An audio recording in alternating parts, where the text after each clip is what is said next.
Hello అందరికీ welcome back to Dolly dumplings. ఇవాల్టి video వచ్చేసి ఈవినింగ్ టైంలో ఏదైనా స్నాక్ రెసిపీ ట్రై చేయాలంటే ఓసారి క్యాబేజ్తో పకోడీ వేసి చూడండి. టేస్ట్ చాలా బాగుంటుంది. అలాగే ఇది క్యాబేజ్ పకోడీ తిన్నట్టు ఏముండదండి, ఆనియన్ పకోడీ టేస్ట్తోనే ఉంటుంది. మీరు కూడా తప్పకుండా ట్రై చేయండి. ఇప్పుడు ఈ పకోడీని ఎలా చేసుకోవాలో ప్రాసెస్ చూసే ముందు ఫస్ట్ టైం మన ఛానల్లో ఎవరైనా చూస్తున్నట్లయితే ప్లీజ్ సబ్స్క్రైబ్ చేసుకోండి. ఇప్పుడు ప్రాసెస్ చూసేద్దాము. దీనికోసం నేను ఇక్కడ సగం క్యాబేజీని కట్ చేసి తీసుకొని శుభ్రంగా వాటర్లో వాష్ చేసి తీసుకోవాలి. ఇప్పుడు ఈ క్యాబేజీని సన్నగా కట్ చేసుకోవాలండి. నేను ఇక్కడ ఆలూ స్లైసర్తో గ్రేట్ చేసి తీసుకుంటున్నాను. మీరు ఆలూ స్లైసర్తో గ్రేట్ చేసి తీసుకోవచ్చు, లేదా పాసిబుల్ అయినంత సన్నగా కట్ చేసి తీసుకోవచ్చండి. అలా అని మీరు తురిమి మాత్రం తీసుకున్నట్లయితేను ఈ క్యాబేజీ పకోడీ క్రిస్పీగా రాదు, సాఫ్ట్గా అయిపోతుందండి. తినడానికి కూడా అంత బాగోదు. చూడండి, ఇలా గ్రేట్ చేసుకున్న ఈ క్యాబేజీని ఒక మిక్సింగ్ బౌల్లోకి తీసుకోవాలి. ఇప్పుడు ఇందులో ఒక పెద్ద సైజు ఆనియన్ని సన్నగా పొడవుగా కట్ చేసుకొని, చూడండి నేను వీడియో క్లిప్లో చూపించే విధంగా ఆనియన్ స్లైసెస్ని విడివిడిగా చేసుకొని వేసుకోవాలి. అలాగే 2 పచ్చిమిర్చిని చిన్న చిన్న ముక్కలుగా కట్ చేసి వేసుకొని, ఇందులోనే ఒక రెమ్మ కరివేపాకు, కాస్త కొత్తిమీరని సన్నగా కట్ చేసి వేసుకోవాలి. టేస్ట్ తగ్గట్టు 1/2 table spoon salt, 1/2 table spoon పసుపు, 1/2 టేబుల్ స్పూన్ కారం, 1 టేబుల్ స్పూన్ అల్లం వెల్లుల్లి పేస్టు, 1 టేబుల్ స్పూన్ ధనియాల పొడి, 1/2 టేబుల్ స్పూన్ జీలకర్ర వేసుకొని వీటన్నిటిని క్యాబేజీ పట్టేలాగా కాస్త గట్టిగా మ్యాష్ చేసుకుంటూ కలుపుకోవాలి. చూడండి, ఇలా మ్యాష్ చేసుకుంటూ ఈ మసాలానంతా కలుపుకోవడం వల్ల ఆనియన్స్లో అలాగే క్యాబేజ్లో ఉండే వాటర్ అంతా బయటకు వస్తుందండి. ఇప్పుడు ఇందులో 1 కప్పు శనగపిండి, అలాగే 1/2 కప్పు వరకు బియ్యం పిండి వేసుకోవాలి. చిటికెడు బేకింగ్ సోడాని కూడా వేసుకోవాలండి.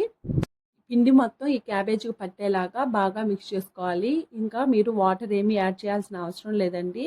క్యాబేజీలో ఆనియన్లో ఉండే వాటరే ఈ పిండి కలుపుకోవడానికి సరిపోతుంది. మీకు పిండి లూజ్ అయిపోయినట్లు అనిపిస్తే మరో 1/2 కప్పు వరకు శనగపిండి వేసుకొని సాల్ట్ని అడ్జస్ట్ చేసుకోవచ్చండి. చూడండి, నేను వీడియో క్లిప్లో చూపించే విధంగా పిండిని బాగా గట్టిగా కలుపుకోవాలి. అలాగే ఇందులో 3 టేబుల్ స్పూన్ల వరకు బాగా వేడిగా ఉన్న ఆయిల్ని వేసుకొని, చేత్తో మాత్రం పట్టుకోవద్దండి, స్పూన్తో ఒకసారి బాగా కలుపుకున్న తర్వాత చేత్తో ఈ ఆయిల్ అంతా కలిసేలాగా బాగా మిక్స్ చేసుకోవాలి. ఇలా బాగా కలుపుకున్న తర్వాత ఈ పిండిని పక్కకు ఉంచేసి స్టవ్ ఆన్ చేసుకొని కడాయి పెట్టుకొని పకోడీ వేసుకోవడం కోసం సరిపడా ఆయిల్ వేసి, ఆయిల్ వేడైందో లేదో చెక్ చేసుకొని, ఆయిల్ వేడైన తర్వాత మనం ముందుగా మిక్స్ చేసుకున్న పకోడీ పిండిని మరోసారి బాగా మిక్స్ చేసుకొని, చూడండి నేను వీడియో క్లిప్లో చూపించే విధంగా ముద్దలుగా వేసుకోవాలండి పకోడీని. మీరు విడివిడిగా వేసుకున్నారంటేను ఈ పకోడీ మాడిపోతుంది. దానికోసమే కాస్త ముద్దలుగా వేసుకోవాలి. మనం ఆనియన్ పకోడీ వేసుకున్నట్టు విడివిడిగా చేసి వేసుకోకూడదండి, కాస్త ముద్దలుగానే వేసుకోవాలి. మంటని మీడియం టు హై ఫ్లేమ్లోకి అడ్జస్ట్ చేసుకుంటూ ఈ పకోడీల్ని గోల్డెన్ బ్రౌన్ కలర్కి చేంజ్ అయ్యే వరకు ఫ్రై చేసుకోవాలి. మీరు అలానే మంటని లో ఫ్లేమ్లో పెట్టి పకోడీని వేయించుకున్నట్లయితేను ఆయిల్ పీల్చేసుకుంటుందండి. చూడండి, ఇలా రాగానే ఈ పకోడీని పక్క తీసుకోవాలి. అదేవిధంగా రిమైనింగ్ పిండిని కూడా ఆయిల్లో వేసుకొని మంటని మీడియం టు హై ఫ్లేమ్లోకి అడ్జస్ట్ చేసుకుంటూ ఈ పకోడీలను కూడా గోల్డెన్ బ్రౌన్ కలర్ వచ్చే వరకు వేయించుకోవాలండి. అంతేనండి, క్యాబేజ్ పకోడీ అనేది రెడీ అయిపోయింది. ఇది చాలా బాగుంటుందండి వేడివేడిగా సర్వ్ చేసుకున్నట్లయితేను.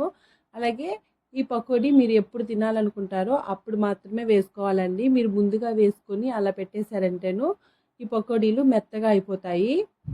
అలాగే ఈ పిండిని కలిపిన వెంటనే పకోడీలు వేసేసుకోవాలండి, లేదంటే పిండి నీరైపోయే ఛాన్సెస్ ఉంటుంది.